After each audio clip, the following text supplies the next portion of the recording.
Essa é a aula número 9 da atividade pedagógica não presencial do curso de Geografia, da disciplina de Geografia do terceiro ano do curso técnico integrado ao ensino médio de hospedagem no Instituto Federal Fluminense, e o tema trata da rede da hierarquia urbana no Brasil. Basicamente, essa aula nós vamos tratar dos conceitos, de rede e hierarquia urbana, da onde veio o conceito, para que serve. Vamos tratar das tipologias da hierarquia urbana, das funções das cidades e dar uma passada na região no estudo, na verdade, dois mapas dos estudos da região de influência da cidade do IBGE, que periodicamente, período aí aproximado aí em torno de 10 anos, está se tentando fazer, na verdade, essa periodicidade de atualização da rede urbana brasileira, e cujo último estudo foi publicado em 2018, né? Teve um em 2008, a gente vai ver esses dois últimos, mas eles tiram mais dois estudos para trás, o primeiro de 87, o segundo de 96 ou 97, de 97, e o terceiro 2008 e o último 2018 agora, que é o mais atualizado sobre a evolução da rede urbana brasileira. Então vão ser basicamente esses os três temas que vão ser abordados nessa aula. Então, primeiro os conceitos. Primeira coisa importante a se mencionar sobre o tema da rede e da hierarquia urbana é que é um tema clássico da geografia urbana. Ele vem sendo estudado de forma sistemática a partir da década de 30, mas na verdade já existiam inclusive estudos sobre a rede de cidades anteriormente a esse período, mas ele se tornou mais sistemático e inclusive sendo um dos principais temas da geografia humana no mundo, na Europa, nos Estados Unidos principalmente, no Brasil a partir aí dos anos 50, dos anos 60, 70, um dos estudos mais clássicos e mais importantes, da geografia humana e, claro, da geografia urbana. Então ele vai ser mais importante, se torna mais importante a partir da década de 30, principalmente por conta da obra seminal do geógrafo alemão Walter Kristaller, e ele publicou um estudo em 1933 chamado Os Lugares Centrais na Alemanha Meridional, tá aí o título em alemão do estudo.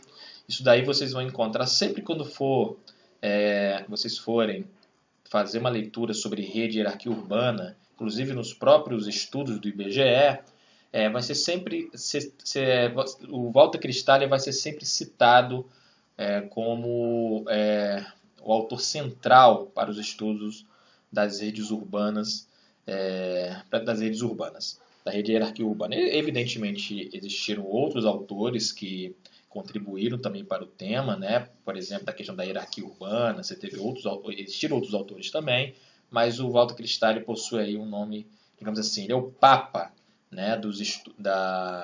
dessa teoria, das teorias de rede e hierarquia urbana.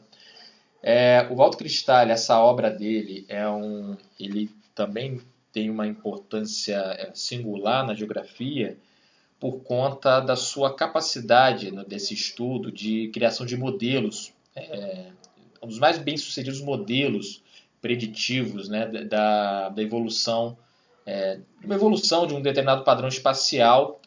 Evidente, como modelo ele não é necessariamente ele não se reproduz em todo lugar, mas ele foi muito importante aí no meado aí do século XX, nos anos 50, 60, na chamada geografia quantitativa, por sua maior capacidade de generalização. Um modelo que tinha boa capacidade de generalização para estudos no mundo inteiro. Então ele também se destacou muito por conta disso, dessa característica de capacidade de generalização. Devo dizer também que essa obra do Walter Kristaller tinha uma influência muito grande do pensamento econômico neoclássico, que uma das características é justamente essa tentativa permanente de produção de modelos e de leis gerais, né, e tentativas de matematização dos fenômenos sociais, né, para poder prever. Então, tinha uma influência também teórica importante da economia neoclássica, enfim, né, nessa construção dos lugares centrais, né, da obra sobre os lugares centrais do Cristália. De qualquer maneira, conforme foram evoluindo os estudos de rede urbana, houve aí uma série também de questionamentos desse modelo, que a gente chama de modelo clássico de hierarquia urbana, que a gente fala do modelo cristaleriano, né, de rede urbana, principalmente no caso dos países subdesenvolvidos, como o caso brasileiro. Então, aí, depois foram sendo desenvolvidos outras descrições, claro, né, a partir, não se jogando fora os achados do Cristália, as concepções, mas fazendo uma adaptação, por exemplo, das redes urbanas que caracterizaram a ocupação brasileira, e aí, novamente, retomando aqueles estudos das primeiras aulas, né, dessa disciplina, a respeito da ocupação regionalizada do Brasil, em formato, entre aspas, né, de ilhas regionais, uma ocupação na forma de bacia hidrográfica, em que você vai ter sempre uma orientação da economia e da ocupação do território em direção aos portos.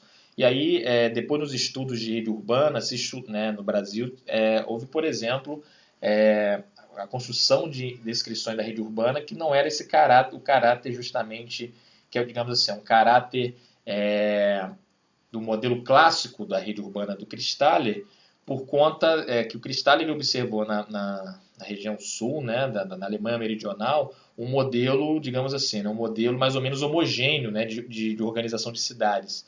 E em caso nos países subdesenvolvidos, em particular no Brasil, você não tinha esse mesmo modelo. Pelo contrário, você tinha uma centralidade muito grande das cidades portuárias e uma rarefação da rede urbana em direção ao interior. Evidentemente, com o tempo, né, inclusive, foram sendo chamadas depois de redes dendríticas. Né? O que é uma rede dendrítica? Uma rede dendrítica ela tem uma metáfora a partir da botânica, tendo a ver aí com a forma como se organizam as folhas, né, de árvores, em que você tem ali aqueles nódulos, né, e os raios dentro de uma folha que vão se concentrando, elas se espalham quando saem do galho da base da folha em direção às margens, elas vão se espalhando, né? Mas quando você vai novamente aproximando, a base e o ponto central é justamente quanto mais próximo da base, que é da onde passam todas, né? Enfim, né? As informações elas se concentram na parte mais central, ali próximo ao galho, né? Onde a folha se conecta com a árvore, né? Com os galhos, né? Que se conectam com as árvores. Então, que é justamente isso, que é a representação dessa formatação de fluxos que se concentram, né, em formato de rede de bacia hidrográfica. Então, esses são exemplos de como é que esses estudos foram sendo adaptados para casos de países como o Brasil, né, de formação, enfim, né, uma formação territorial, periférica, subdesenvolvida, etc. E aí, qual foi a importância aí, né, da teoria do lugar central? É que ela buscava descrever e criar, modelar, quer dizer, criar um modelo do padrão espacial dos assentamentos urbanos a partir da concentração dos serviços e consequente polarização econômica e demográfica.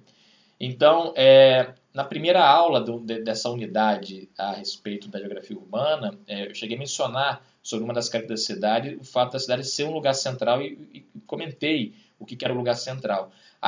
Dentro do modelo do Walter Cristalli, o principal setor de referência para essa polarização econômica, o padrão espacial dos assentamentos urbanos, era justamente o setor de serviços, quer dizer, tinha a ver com a questão da decisão de consumo dos indivíduos. Né? E aí, retomando novamente a influência da economia política neoclássica dentro dessa concepção.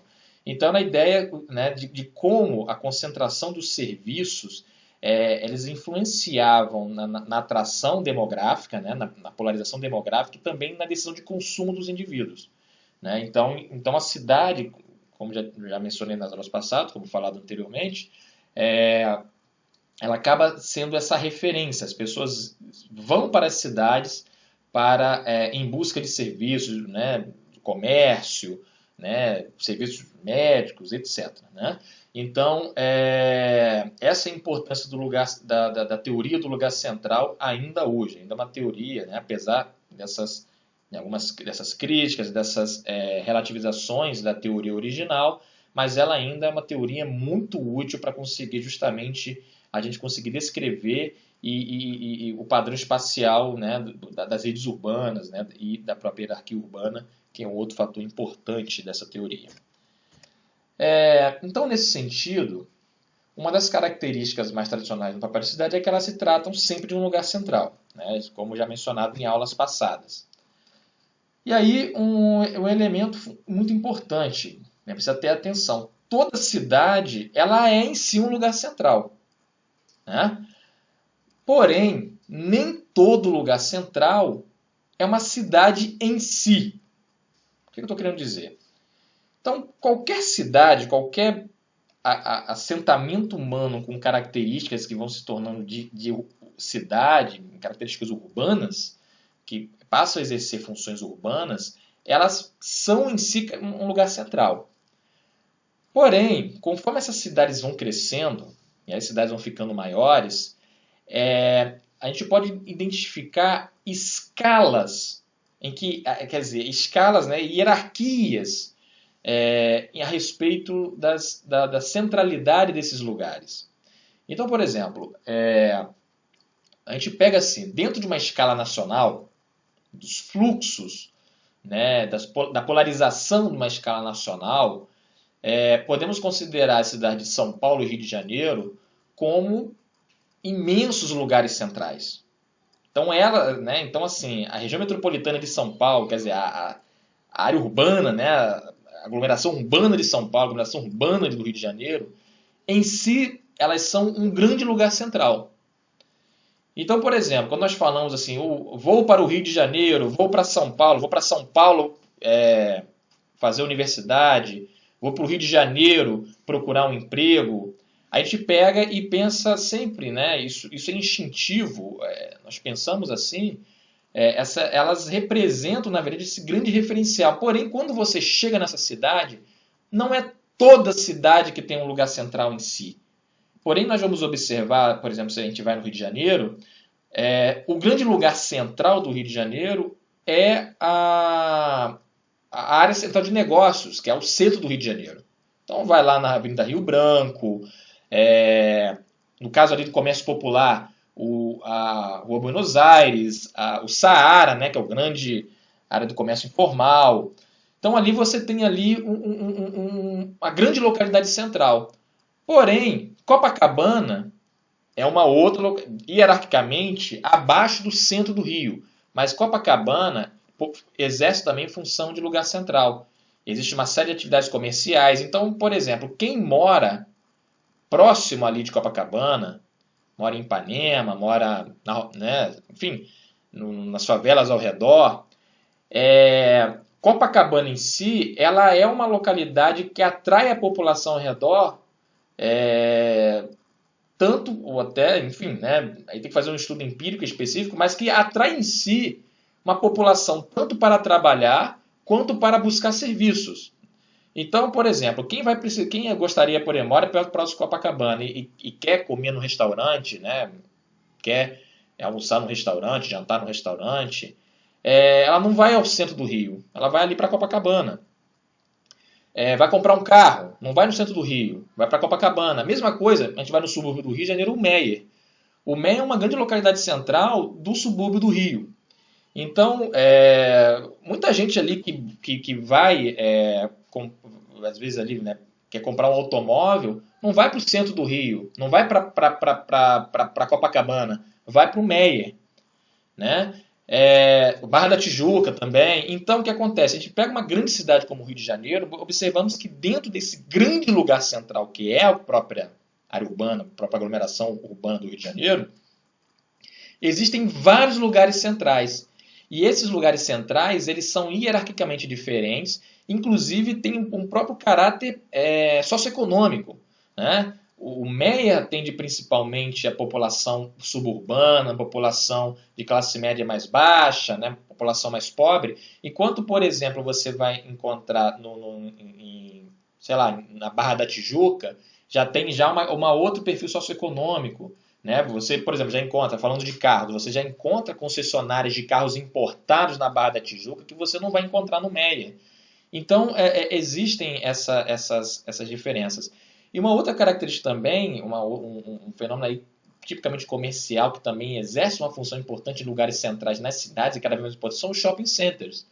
Então, a gente pega aí, por exemplo, o Norte Shopping, o Nova América, o Barra Shopping, que também se tornam grandes referências como lugares centrais em si, são grandes empreendimentos privados que em si também têm essa característica.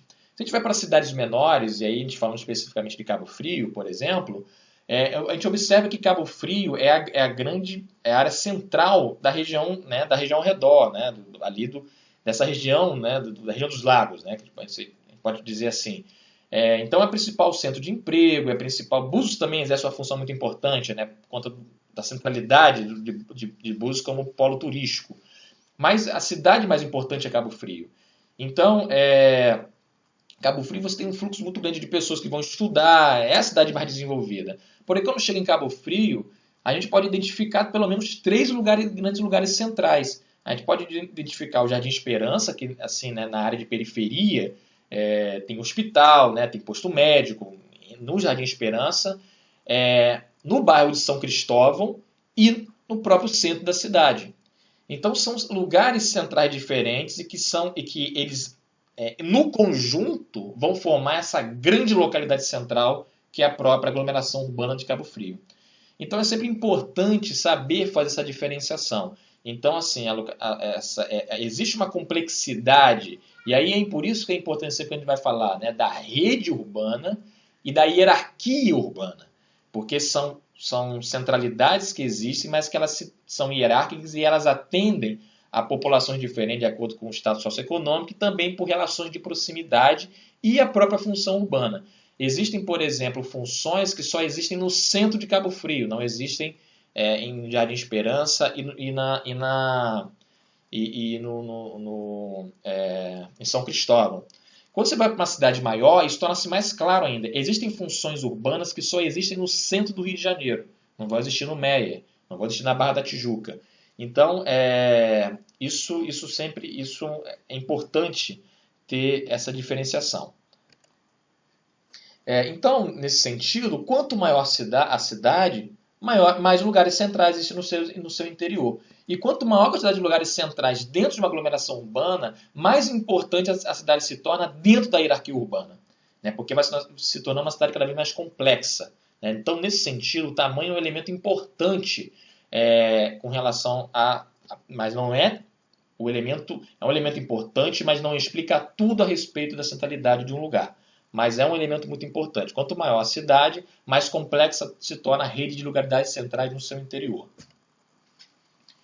Então, portanto, dada a diversidade de lugares centrais, é importante a gente entender a sua hierarquização. Daí, nós vamos para a tipologia, que é o segundo tema que a gente vai tratar nessa aula número 9. A tipologia da rede urbana, considerando as cidades. Daí, então, a gente vai sair da escala do intraurbano para discutir a escala do urbano, né? Quer dizer, a escala entre a da rede de cidades. Então, essa tipologia, a primeira coisa que nós devemos considerar é o seguinte, é que nessa tipologia, o elemento básico é o tamanho da cidade, mas como eu disse, não é o elemento mais importante. Mas o tamanho da cidade, nós vamos ter, grosso modo, uma hierarquia dividida entre pequenas cidades, cidades médias e metrópoles. Então, esse é o primeiro elemento importante para conseguirmos entender como é que se hierarquiza uma rede urbana, né? A rede de cidades. A outra coisa, então esse é o primeiro ponto. O segundo ponto é que, além do tamanho da cidade, tem a ver com a função da cidade. né? Então, quer dizer, qual é a função da cidade? E aí a questão da polarização. Qual é o papel do polo, da cidade como polo, né, urbano para a região ao redor? Né? Qual é a extensão de influência dessa cidade, que não necessariamente tem a ver com tamanho. E aí tem tudo a ver no lugar no qual essa cidade está localizada. Então, por exemplo, no interior de São Paulo, a gente vai ver isso depois no mapa, no interior de São Paulo, que é uma rede urbana mais complexa, e é no Brasil onde mais nos aproximamos do modelo cristaleriano de rede urbana, né? Quer dizer, mais próximo do tipo clássico de rede urbana, uma cidade média, para se tornar uma capital regional, ela precisa ter muito mais complexidade do que uma cidade média, para ela, uma cidade média se tornar uma capital regional no interior do Pará, por exemplo, ou no interior do Piauí. Por quê? Porque você tem ali uma quantidade de cidades médias muito grande no interior de São Paulo. Então, uma cidade, para conseguir exercer uma influência de capital regional, e aí a gente vai ver o que é uma capital regional, que é uma cidade que ela influencia, ela polariza pequenas cidades e outras cidades médias, ela precisa ter uma gama de complexidade de serviços muito maior do que uma cidade, né? E aí, por exemplo, você pode ter uma cidade de 500 mil habitantes no interior de São Paulo, que hierarquicamente ela possui uma função urbana de menor nível do que uma cidade de 250 mil no interior do Pará. Né? Então, assim, isso é possível acontecer. Nós vamos ver, por exemplo, a mudança da função hierárquica de Campos dos Goytacazes, que é um município de 500 mil habitantes, que é próxima, que é a mais importante cidade do interior do Rio de Janeiro, mas que no último estudo do IBGE, Campos dos Goytacazes perdeu posição na hierarquia urbana com relação a 2008. Ela era uma capital regional de nível B e ela passou a ser uma capital regional de nível C, alguma coisa assim. Mas é uma cidade de 500 mil habitantes. Existem cidades de 250 mil habitantes no interior no Nordeste, no sertão do Nordeste, 250 mil, 240 mil, que possuem uma função urbana semelhante à função de Campos, que é uma cidade muito maior, num lugar, né, mais populoso, né, mais denso em termos de rede de cidade do que em alguma dessas regiões, do que em Marabá, por exemplo, no interior do Pará. Então, isso é um dado importante. Assim como, por exemplo, a gente pode encontrar uma cidade mais ou menos do mesmo porte de Campos no interior de São Paulo, que é Ribeirão Preto, um pouco maior do que Campos, porém, ela dentro da hierarquia urbana, ela é uma cidade mais importante do que Campos. É uma capital regional mais importante, uma função acima, hierarquicamente superior a Campos. Ainda que esteja uma área mais desenvolvida. Mas por quê? Porque ela tem em torno de 500, 600 mil habitantes, mas é uma cidade em que ela tem uma complexidade de serviços muito grande. É uma cidade muito rica. Né? Então, esses são dados muito importantes na hora de ler. Então, 2 pontos importantes. O tamanho é o elemento básico, mas não é o único importante. Não é aquilo, digamos assim, é o fator determinante. A outra questão é o nível de desenvolvimento das funções urbanas, que na verdade é o ponto central. É a função da cidade dentro da hierarquia urbana na sua região, no seu estado. Então são 2 pontos muito importantes de se levar em consideração. Então, primeiro, que a gente pode considerar que é a característica das pequenas cidades, é o centro local ou centro de zona. E aí, o que vai caracterizar? São sempre cidades pequenas, né? São cidades bastante pequenas. É a grande dominante, a maior parte das cidades brasileiras são pequenas cidades, e no mundo também, né? Então, esses são centros. Então, o que eles polarizam?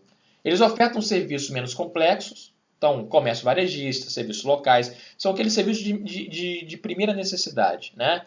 A padaria, a pequena loja de roupas, você tem ali, né? Então, acho que todo mundo conhece alguma cidade assim, né? Ou mora numa cidade assim, em que existe lá um pequeno comércio varejista. Você não vai ter, muito improvável que tenha um comércio de atacado, é muito improvável que haja, pode até haver uma indústria, uma única indústria na cidade, que é o grande empregador local, ou pode ser basicamente uma cidade que vive da zona rural, né? São cidades ruralizadas, mas que possui ali um pequeno comércio, são poucos serviços, tem pouca coisa para ser ofertado. Você precisa de alguma coisa, por exemplo, de um atendimento médico mais complexo, precisa de uma clínica, vai para uma cidade maior, uma cidade no nível hierárquico superior, no centro subregional ou numa capital regional, se estiver próximo, vai depender aí da localidade. Ou mesmo, se for o caso, uma metrópole, uma metrópole regional ou até uma metrópole nacional, né? Por exemplo, Maricá, por exemplo, né? vai para o Rio de Janeiro, né? Próximo do Rio. Seropédica, né, também é da região metropolitana, mas é um centro de zona, né? Então, vai para uma outra cidade maior. Nesse sentido, né, elas polarizam basicamente as áreas rurais do entorno, o entorno imediato. Né? Então, basicamente, alguns exemplos de cidades locais. Aqui nós temos no Rio de Janeiro, a cidade de Carapebus, um município bastante pequeno aqui próximo de Macaé. Temos aqui um exemplo de Iguaba Grande, né? Todo mundo aí conhece, né? Que é um exemplo, outro exemplo de um centro local, de um centro de zona. Ninguém vai a Iguaba Grande procurar grande serviço, ali né? Ao contrário, quem vai de Iguaba Grande precisa de serviços mais sofisticados, ou vai para Araruama ou vai para Cabo Frio, né? Ou mesmo para o Rio de Janeiro, dependendo do serviço. Aqui a cidade de Talcara, que é a minha cidade natal, no noroeste fluminense, também é um centro de zona, uma cidade muito pequena. E aqui São Pedro da Aldeia, que também é um centro de zona, né? O principal polo é Cabo Frio, né? Que é o centro subregional, ou até, né, que agora o IBGE é considerado como uma capital regional de nível hierárquico mais inferior. Mas são exemplos de centro de zona, cidades pequenas, mais ou menos pequenas, né? Mas que basicamente você tem ali os serviços mais básicos, né, para a população. Né? Dificilmente alguém se desloca. Claro, né? São Pedro da Aldeia é uma cidade muito mais desenvolvida do que Itaúcara. Né? Se você tem supermercados, ali o Costa do Sol, por exemplo, o supermercado Costa do Sol, Costa Azul, não sei, não lembro, que ali é um supermercado grande, né, próximo ali, mas ali também devemos considerar porque faz parte de uma aglomeração urbana maior, conurbada, com Cabo Frio. Né? Mas isso aí mostra que mesmo em áreas conurbadas existem centros de zona. Né? Então, mas sempre nós estamos falando aqui sempre de municípios, tá certo? Essa é a básica. Você não vai considerar, por exemplo, o Meier, na hierarquia do Instituto Oficial, não é um centro de zona, porque ele vai fazer parte da grande, como um lugar central, intraurbano da grande metrópole nacional, que é o Rio de Janeiro. Então, depois disso, nós entramos na esfera das cidades médias. As cidades médias, nós podemos considerar que existem pelo menos duas tipologias básicas: o centro subregional e a capital regional. Os centros subregionais são cidades de nível hierárquico inferior do campo das cidades médias, e os centros de zona e as capitais regionais são de nível superior. Na hierarquização do IBGE, o IBGE sempre cria subtipologias, né, em cada uma dessas. Então, no centro de zona não, mas no centro subregional você tem o centro subregional A, o centro subregional B. No caso ali das capitais regionais, tem capital regional A, que é a mais importante, capital regional B, capital regional C. Então, mas aí a tipologia básica são os centros subregionais e o centro e as capitais regionais. No caso, né, então, elas já são as cidades médias, né? Geralmente são as cidades de menor porte, em torno aí, né, até 250 mil habitantes. Lembrando sempre a questão que o tamanho não é o fator mais importante. Mas são, né, tendem a ser as cidades médias menores, né? E elas ofertam alguns serviços de maior complexidade. Então você tem serviços médicos, você tem um hospital, você tem clínicas, tem um comércio varejista, shopping centers. Então, nas cidades, nos centros subregionais, você já tem a presença de shopping centers, que é um fenômeno típico de cidade média, né? Pelo menos cidade média e 10 grandes cidades. Então, já existem aí. Então, ele oferece todos os serviços do centro de zona, mais alguns serviços, né, que não são ofertados, e eles vão justamente polarizar as cidades menores, né, e, evidentemente, as áreas rurais ao redor, mais próximas. Né? Então, portanto, elas polarizam as áreas rurais e os centros locais da região próxima. E aí temos exemplo aqui do centro subregional, Macaé. Apesar que agora, nessa última caracterização, Macaé fazia parte, até 2008, na regionalização de 2008 do IBGE, Macaé e Cabo Frio, do centro subregional nível A, que, digamos assim, são centros subregionais de nível hierárquico superior. Nessa última agora, a IBGE já caracteriza Macaé e Cabo Frio como capitais regionais de nível C, ou seja, capitais regionais de nível inferior, igualizando com o campus Goytacazes. Até 2008, você tinha o campus Goytacazes como a capital regional de nível C, Macaé, Cabo Frio como capitais regionais, centros subregionais de nível A. E agora equalizou todas as duas cidades. Ainda assim, eu acho que é complicado, talvez principalmente Cabo Frio, comparar com Campos. Né? Eu acho que Macaé se aproxima mais. Macaé e Campos têm um nível de complexidade maior do que de Cabo Frio, de oferta de serviço. São cidades mais sofisticadas, né, do que Cabo Frio. Né? Mas enfim, né, mas já dá para classificar. Mas enfim, mas nessa caracterização eu coloco aqui como exemplos, né, de centros subregionais. Né? Porque basicamente, né, são cidades que polarizam, basicamente são cidades locais próximas, né? Cabo Frio principalmente. Né? Cabo Frio principalmente, ela não polariza nenhum outro centro subregional. Né?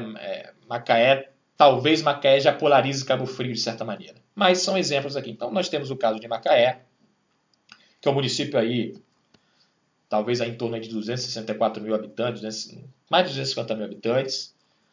Então nós temos aqui o exemplo de Cabo Frio, que tem um pouco menos, 230 mil habitantes. E aí colocamos aqui um exemplo da cidade de Araraquara, no interior de São Paulo, né, que tem mais ou menos o mesmo porte de Macaé e Cabo Frio, 250 mil habitantes, mais ou menos.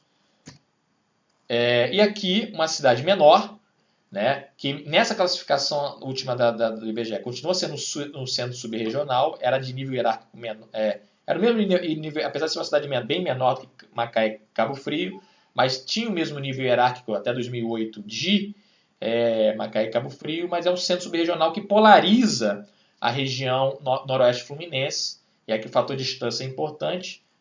Itaperuna aí tem em torno aí, acho que entre 100 e 200 mil habitantes, deve ter em torno de 120, 130 mil habitantes. Né? Mas é um centro subregional mais importante, é a cidade mais importante do noroeste fluminense. Né? É um importante centro universitário, não é do nível de campus, evidente, não tem universidade pública lá. Tem um Instituto Federal Fluminense, né, o campus Itaperuna, mas você tem lá um centro médico importante, é um importante, inclusive polarizando várias cidades do interior, inclusive Macaé, Cabo Frio, Campos. Itaperuna é um importante polo médico, né,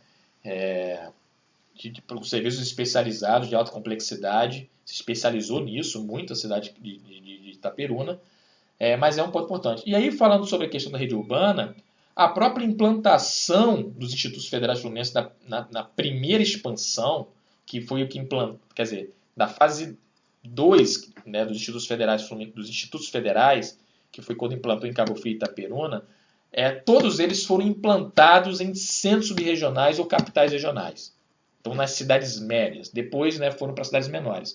Mas o Cabo Frio foi escolhido, por exemplo, para implantar um campus do Instituto Federal Fluminense por conta da sua capacidade de polarização na região dos lagos. Itaperuna, na região noroeste fluminense. Antes você só tinha onde? Só tinha em Campos, que é o grande, né, que é onde fica o Campus Centro atualmente, que era onde tinha a unidade, e tinha uma unidade em Macaé, que era a segunda cidade mais importante de toda essa região. Continua sendo. Então, isso daí você teve uma lógica então, de rede urbana para a implantação de uma política educacional muito importante lá da primeira década dos anos 2000. Né? Então, a gente vê a importância aí desses estudos de rede urbana até para a implantação de políticas públicas. Então, as capitais regionais, então as cidades médias, geralmente elas estão em torno de 500 mil, mais de 500 mil habitantes. Elas ofertam serviços de complexidade em maior quantidade que os centros subregionais. Então, tem ali hospitais de referência, shopping centers, universidades, existe uma imprensa razoavelmente desenvolvida, alguma indústria, algumas são realmente industrializados, possuem serviços de maior especialização em geral, comércio atacadista, etc. Então, nesse sentido, nós vamos ver, por exemplo, vou falar o exemplo assim mal de Campos. Campos você tem vários hospitais de referência, né? Grandes hospitais, o Ferreira Machado, os plantadores de cana, da Beneficência Portuguesa, hospitais grandes, né? Você tem uma grande universidade, né? Que é a UENF. Agora você tem a UF, que tem um polo importante, né? Também da UF, né? Não tão grande quanto a UENF, ou com o próprio Instituto Federal Fluminense. Possui aí um campus importante, não mais importante, do Instituto Federal Fluminense. E aí, por exemplo, quando a gente vê assim, na questão do fluxo de estudantes, Campos é o grande polo universitário do interior do Rio de Janeiro. Né? Hoje você pega Macaé, isso aí talvez tenha sido fundamental para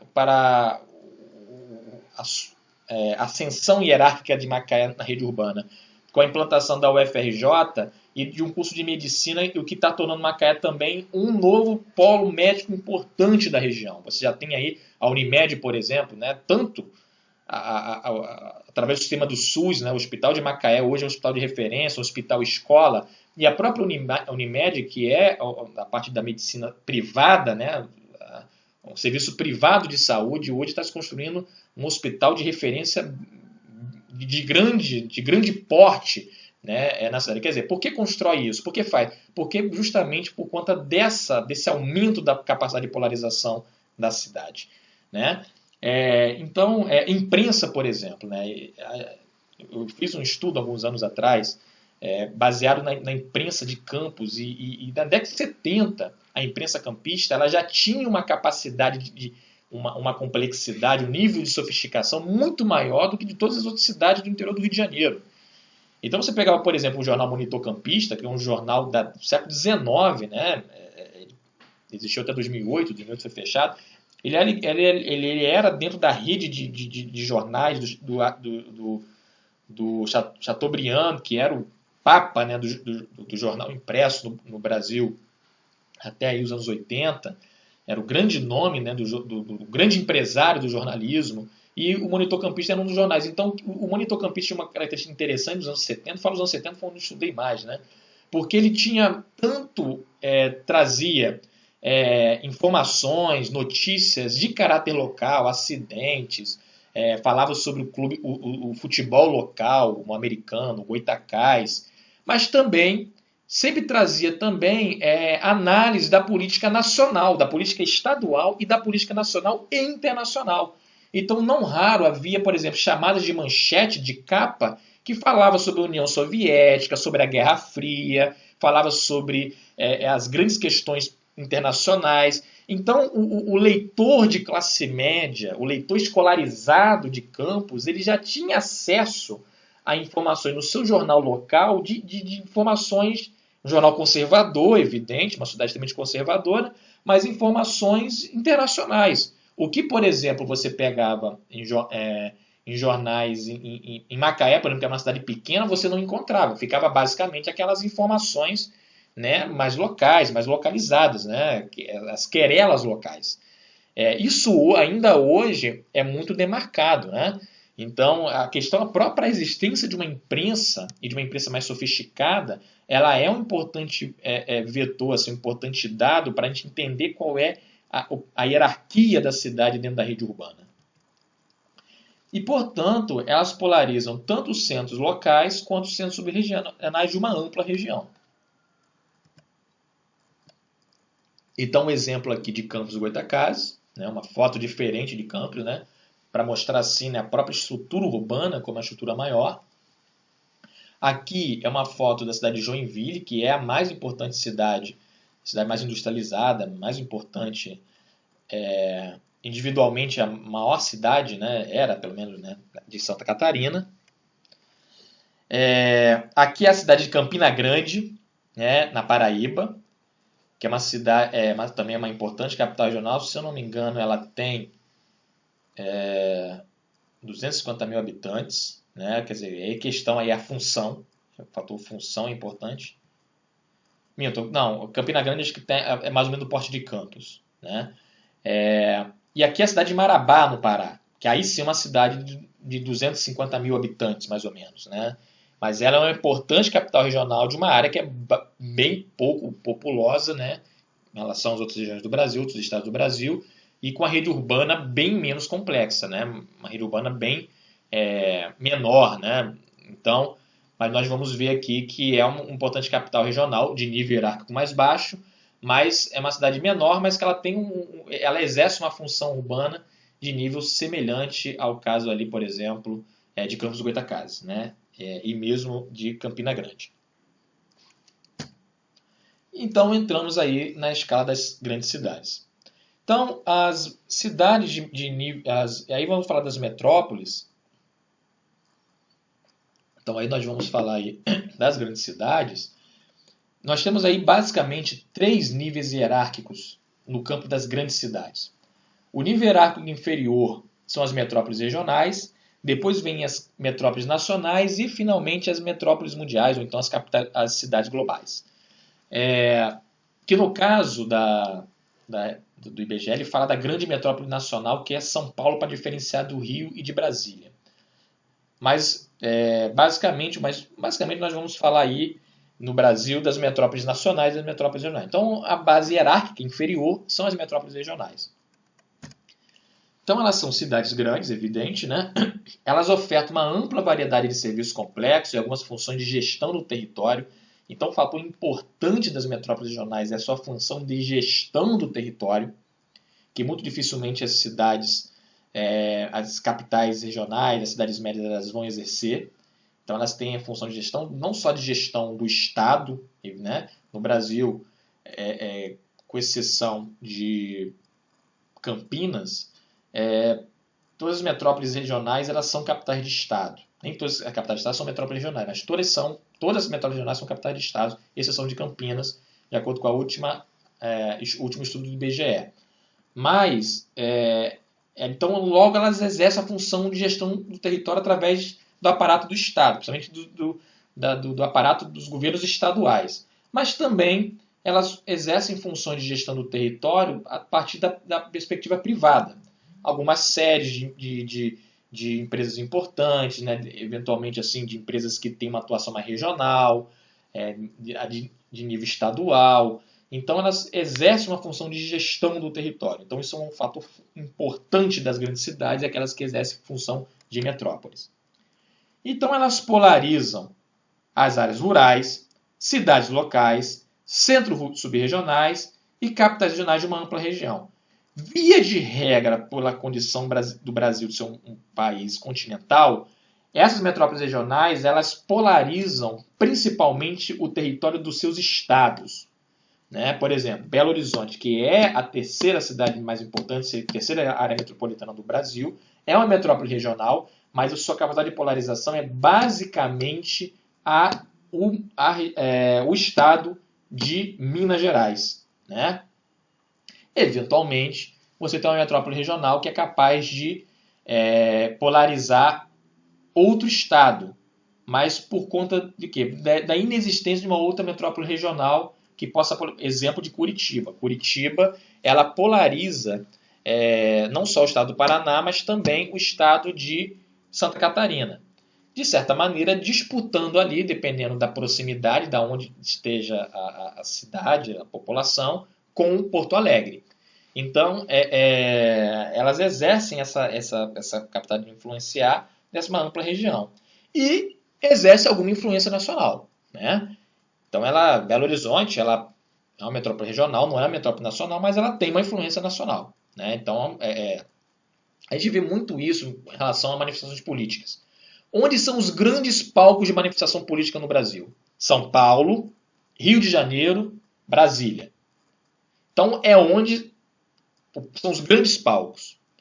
Depois você também menciona, mas aí teve uma manifestação em Belo Horizonte, teve uma manifestação em Salvador, teve uma manifestação em Porto Alegre. Aí, eventualmente, se fala das capitais regionais mais importantes. Olha, nós observamos que Uberlândia teve isso que a gente fala no noticiário nacional, né? Vai falar pela Globo News, vai falar no Jornal Nacional. Teve em Ribeirão Preto. Mas não vai falar que teve em Macaé, não vai falar que teve em Campos. Aí quando você chega no noticiário regional, olha, o mais importante, teve em Campos, teve em Macaé, mas não vai falar que teve E até mesmo assim, o impacto dos grandes temas nacionais, ele vai ser maior, ele vai ser diferenciado de acordo com a hierarquia urbana. Nas pequenas cidades, os grandes temas nacionais, eles têm um impacto muito pequeno. Quer dizer, não é que não tem impacto, né? A política econômica, mas assim, o debate ele não vai se dar nas pequenas cidades. Ele vai aumentar conforme você vai galgando a hierarquia urbana. Então, a gente pode observar até na própria manifestação política.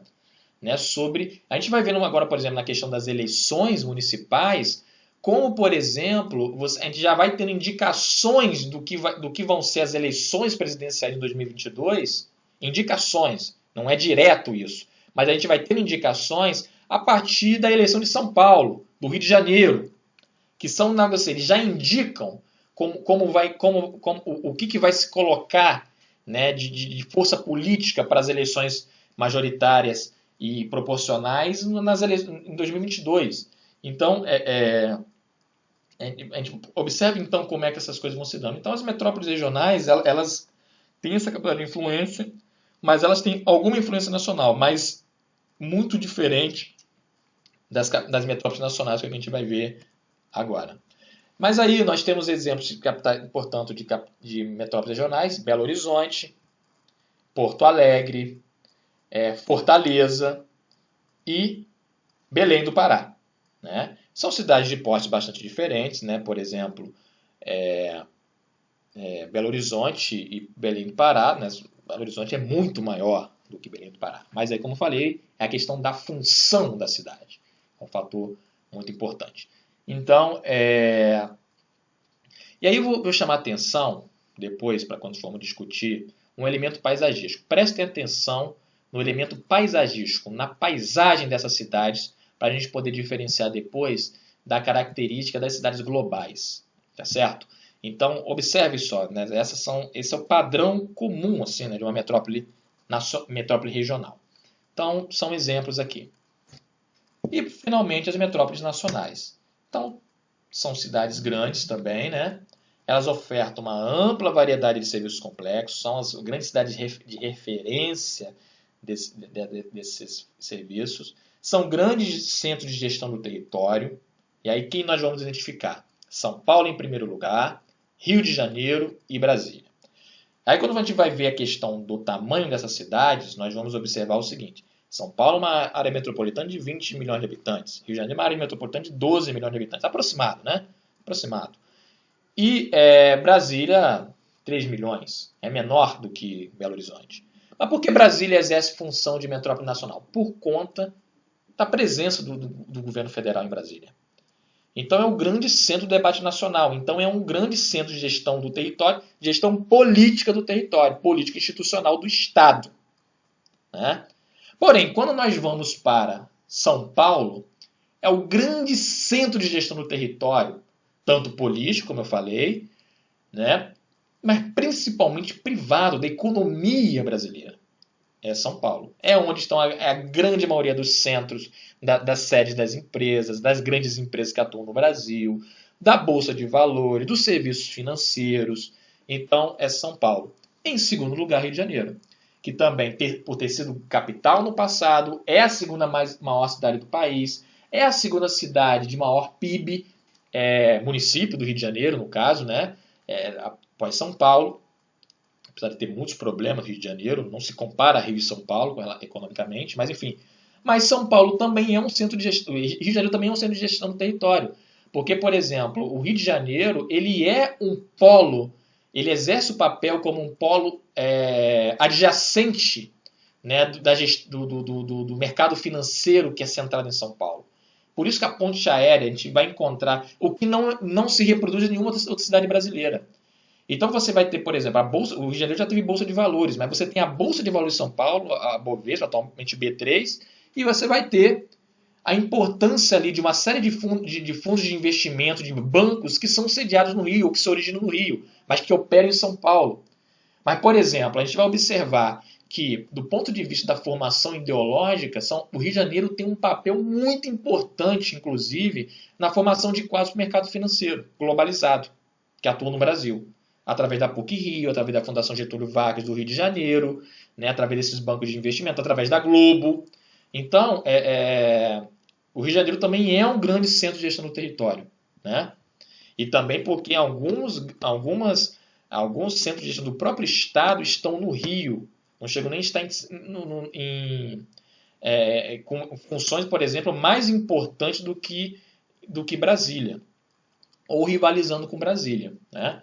Então, o Rio de Janeiro, por isso que o Rio de Janeiro é uma grande metrópole nacional. Então, são os grandes palcos nacionais, né? O que acontece nessas cidades tem repercussão nacional. O que acontece em São Paulo tem repercussão nacional. O que acontece no Rio de Janeiro tem repercussão nacional. O que acontece em Brasília, evidentemente, tem repercussão nacional, né?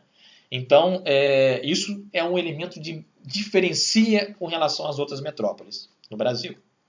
Então, como eu falei, São Paulo, né?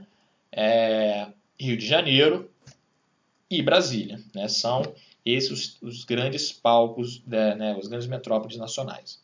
São Paulo, evidente, distinta, mas eu diria também que Brasília é distinta do Rio de Janeiro. Então, quem são as grandes metrópoles? Em primeiro lugar, São Paulo. Depois, Rio de Janeiro. Brasília é centro político e depois vem as metrópoles regionais, capitais regionais, etc, etc, etc. E aí, lembrando a questão que eu falei, para lembrar dessa paisagem aqui, das metrópoles aqui, mesmo essas paisagens das metrópoles nacionais, e aí falar das cidades globais. Quem são as cidades globais? Que é uma tipologia que foi criada em 91 através do livro de uma pesquisadora, eu não sei se ela é arquiteta, se ela é economista, mas ela trabalha muito com o tema do planejamento urbano nos Estados Unidos, a Saskia Sassen, que ela identifica, né, The Global City, falando sobre Tóquio, Londres e Nova York. Em 1991, né, ela publicou esse livro. E depois vieram a tipologia das cidades globais. O que são as cidades globais? As cidades globais, elas são cidades grandes, mas não é o tamanho o fator determinante. Mais do que tudo, o que determina a cidade global não é o tamanho. Ela é mais do que tudo, é a função. De modo que você pode ter uma cidade global como Frankfurt, que é uma cidade global de nível hierárquico superior, né, que é muito, muito, muito menor do que Rio de Janeiro, porém, como função urbana, ela não se compara a Rio de Janeiro com Frankfurt, né? Então, o fator determinante é a função. Mas, via de regra, são cidades grandes ou razoavelmente grandes, né? Você não vai ter uma cidade pequena, evidente, né, que vai ser uma cidade global. Só que o que as distingue? Elas fazem parte das redes de cidades que gerenciam os fluxos de capitais globais. Então tem a ver com a gestão do território, mas a gestão do território a nível global, né? Claro, né? Então assim, e aí também você tem hierarquias, né? Quais são as cidades globais mais importantes? Nova York, Londres, Tóquio, Paris, Frankfurt e Hong Kong, por exemplo. Então são cidades de maior nível. São as cidades onde você tem os mercados financeiros mais importantes. Mas vamos dizer principalmente, né? Nova York, as três originais, né? Nova York, Tóquio e Londres. Paris, Frankfurt, né? E basicamente. E talvez possamos colocar aí Hong Kong também. Hong Kong também, evidente que sim. Então são cidades. Como é que a gente pode identificar uma cidade global? Toda cidade global ela vai ter uma cidade global, depende da hierarquia, ela vai ter, apesar de nem todas terem, mas ela vai ter uma bolsa de valores. Porque como é fluxo global, o principal elemento são os fluxos de capitais globais, então os fluxos financeiros principalmente, né? Então, elas fazem parte das cidades que gerenciam esses fluxos de capitais globais. Todas elas são cidades cosmopolitas, né? São cidades de serviços complexos, culturalmente muito dinâmicas, são as cidades dos bilionários. Essa é uma outra característica, são cidades dessa rede de bilionários, são a cidade dos bilionários. Então, quando Nova York se consolida como uma grande cidade global, com o advento da globalização, então ela advém da globalização, Nova York ela deixa uma cidade, de certa forma, decadente, industrial, para ser uma cidade dos bilionários. São cidades com preço, por exemplo, de moradia muito cara, são cidades muito que são moedas desiguais, né? Então, são cidades cosmopolitas, né? Então, isso é um fator importante. E aí, quando você vai pegar quais são as grandes cidades cosmopolitas no Brasil? Rio e São Paulo, em primeiro lugar, e Rio também, né? Geralmente possuem bolsa de valores, mas todas estão articuladas com os mercados financeiros globais. E, por isso falei a questão da paisagem, reproduzem certa homogeneidade paisagística na arquitetura nos centros financeiros. Vocês podem botar no Google, botar assim, centro financeiro, ou, quiser em inglês, bota Financial District de Belo Horizonte. Você não vai encontrar, né? Não vai encontrar nada relevante, pelo menos. Curitiba. Aí você coloca Financial District de São Paulo, vai aparecer uma paisagem. Você bota Financial District em Rio de Janeiro, vai aparecer uma paisagem. Você coloca Financial District em Nova York, você vai encontrar uma paisagem. E o que a gente vai observar? Existe uma certa homogeneidade da arquitetura dos centros financeiros, né? E aí vamos dar um exemplo aqui. Nós vamos, isso aqui é conhecido, mas se nós tirássemos aqui a Estátua da Liberdade, nós não conseguiríamos reconhecer qual é a cidade, porque é tudo muito parecido, né? Então aqui, Nova York, né? E aí onde é o distrito financeiro? Manhattan, a parte sul de Manhattan, né?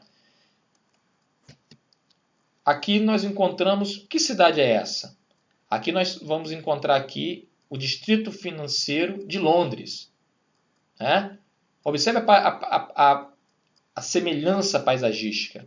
São prédios espelhados com um formato geométrico diferente daquele de caixa de fósforo, como domina, né? Mas um formato geométrico diferente.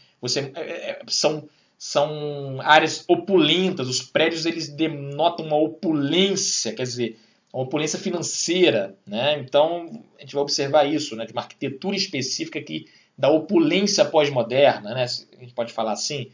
E aí nós vamos observar essa famosa City Londrina, que é o grande centro financeiro da União Europeia. Tanto é que um dos grandes gargalos, né, da saída do Reino Unido da União Europeia é a função que Londres vai passar a exercer, né, porque é o grande centro financeiro da União Europeia. E aqui o distrito financeiro de Tóquio, que é de longe a maior cidade do mundo, né, a maior área metropolitana, tem mais de 36 milhões de habitantes na área metropolitana. Mas aí nós vamos ver e vamos observar também a mesma característica, né, de prédios aqui, ó, uma arquitetura diferente, ousada, uma opulência, né? E geralmente esses são distritos, realmente, são regiões paisagicamente de destaque nessas cidades. É onde você vai encontrar os maiores arranha-céus, e hoje existe aí um certo fetiche fálico, né, na construção de arranha-céus cada vez maiores, cada vez mais opulentos. Nós vamos encontrar muito isso nessas cidades que fazem parte, né, dessa rede de cidades globais. E aí nós vamos para cidades globais no mundo subdesenvolvido. Que cidade é essa? Não identificaríamos nada mais, nada menos que Mumbai, na Índia. Então, Mumbai, né, é a cidade global da Índia. E aí você vai pegar outras fotos de Mumbai, um país, né, a Índia, que é um subcontinente, uma cultura própria, bastante diferente, né? Então você vai pegar a maior parte de Mumbai e você vai reconhecer a Índia. Aqui nós não reconhecemos a Índia. O que nós reconhecemos aqui? Uma paisagem, um distrito financeiro inserido na rede global de cidades globais. Cidades que regem os fluxos financeiros do mundo, né? É evidente que cada uma dessas cidades, por exemplo, essas 3 cidades desenvolvidas, elas são os grandes centros nodais do mundo.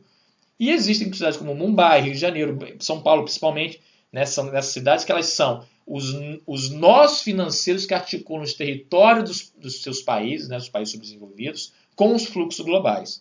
Então elas exercem esse papel como cidades globais representativos que conectam seus respectivos países aos fluxos financeiros globais, né? E aí nós temos aqui um outro exemplo. Que cidade é essa? São Paulo. Aqui é onde nós vamos encontrar aqui na margem do Rio Pinheiros, onde temos aqui a cidade da HP e tal. Então, essa área aqui, ela se conecta hoje com um grande centro dessa economia financeirizada, que é a Avenida Faria Lima, né? Inclusive, hoje já tem reportagem sobre o ethos social da Faria Lima, que é completamente diferente do ethos social da Avenida Paulista, que era o grande centro de gestão da São Paulo, que era a grande metrópole nacional do Brasil, da agenda industrial, da Fiesp. Aqui nós vamos encontrar outro perfil, que é o quê? É o mundo da bolsa de valores, do financeiro, dos traders e etc. Né? Então, observemos aí a unidade paisagística. E o Rio de Janeiro, que é uma cidade global de menor nível que essas duas, que Mumbai é a cidade global de menor nível, mas que ela ainda tem essa característica. Nós vamos encontrar isso no centro do Rio de Janeiro. É bem menor do que São Paulo, que Mumbai, mas nós vamos encontrar aqui, por exemplo, exemplos dessa arquitetura, porque o Rio de Janeiro ele também possui fatias dessa conexão global com o mercado financeiro, com os fluxos globais, né, de capitais, associado, né, ao papel global de São Paulo. Mas o que é importante notar? Observem como essas cidades elas possuem essa homogeneidade paisagística da arquitetura dos centros financeiros, né, que é justamente o lugar central que é conectado, porque não é toda a cidade, não é toda a extensão da cidade que ela exerce esse papel global. É justamente um lugar central que está conectado com esses fluxos globais. Aí lembrando aquelas características dos lugares centrais intra-urbanos nas grandes cidades. E aí, finalmente, né, para a gente terminar, a gente vai fazendo a questão das hierarquias urbanas. A mudança aqui é um mapa da hierarquia urbana do Brasil, chamada Região de Influência de Cidades, que é esse estudo que o IBGE faz, de 2008. E aí que nós vamos ter características aqui, né? São Paulo como grande metrópole nacional, na verdade como grande cidade global, Rio de Janeiro e Brasília como metrópoles nacionais. Nós vamos ver aqui as metrópoles regionais e o conjunto das cidades, né? Cidades médias. Observe aqui a complexidade daqui dois grandes campos de maior complexidade, né? O litoral do Nordeste e o Centro-Sul, principalmente aqui São Paulo, interior do Paraná. No Rio de Janeiro, nós vamos observar o seguinte, nós temos aqui como principal capital regional, que é de Minas Gerais, mas na verdade ele é muito mais associado ao Rio, que é Juiz de Fora, que é uma capital regional de nível A, né, capital regional de nível A, e Campos era uma capital regional de nível C. Nós temos aqui, que eu estava falando, Macaé e Cabo Frio como centro subregional de nível A, e nós vamos ver aqui também o Itaperuna, que é uma cidade menor que essas duas, como centro regional de nível A, por conta da localização dela. E aí, né, enfim, depois vocês acham isso na internet, sugiro que procurem esses mapas, botem na região de influência da cidade, no Google, vocês encontram. Ou se for o caso, né, também posso colocar, disponibilizar, até vou procurar disponibilizar isso na própria plataforma Moodle, esses estudos vou disponibilizar essa semana, né, esses estudos na plataforma Moodle para quem quiser acessar. E aqui o estudo mais atual, né, de 2018, que acabou de sair, nós vamos ver algumas diferenças importantes, como por exemplo, Campinas, que aqui ela era uma capital regional de nível A, né, de mais importante, ela é colocada agora como uma metrópole regional. Né? E aqui nós vamos ver a importante diferença, né, aqui em relação à nossa região, que é o fato de Cabo Frio e Macaé terem se tornado capitais regionais de nível C, de menor nível, juntamente com Campos. E nós vamos encontrar aqui, continuar sendo a Itaperuna como um centro subregional de nível A. Dificilmente vai superar isso, né, nas próximas décadas. Né? Enfim, né, e aí é uma questão realmente, né, é importante. Você sabendo ler o mapa, você sabendo o que são essas tipologias, essas características gerais, você consegue ler esse mapa com muita tranquilidade. Sugiro que vocês treinem e dêem uma analisada, né, nesses mapas no estudo individual de vocês. E aí, né, para poder terminar, o que é importante vocês saberem, é o conceito, né, os conceitos de rede urbana que caracterizam, as tipologias e dar uma olhada, né, na rede da hierarquia urbana segundo o IBGE, se possível a evolução, porque ela evolui. Por isso que ela vai fazendo esse estudo de mais ou menos de 10 a 10 anos também, como censo. Né? Ela tem feito mais ou menos de 10 a 10 anos desde 87. Então, foi 87, 93, 2008. Foi 87, 93, 2008, 2018. Então, teve ali um período curto, ficou muitos anos sem fazer, quase 20 anos. sem fazer o estudo, e agora a cada 10 anos. Mas a gente consegue ver a evolução. Eu não peguei todas elas, né? Uma questão de economia de tempo, mas preste atenção nesses três tópicos que é importante vocês saberem sobre o conteúdo dessa aula. Então, acabamos aqui a aula número 9 sobre rede e hierarquia urbana.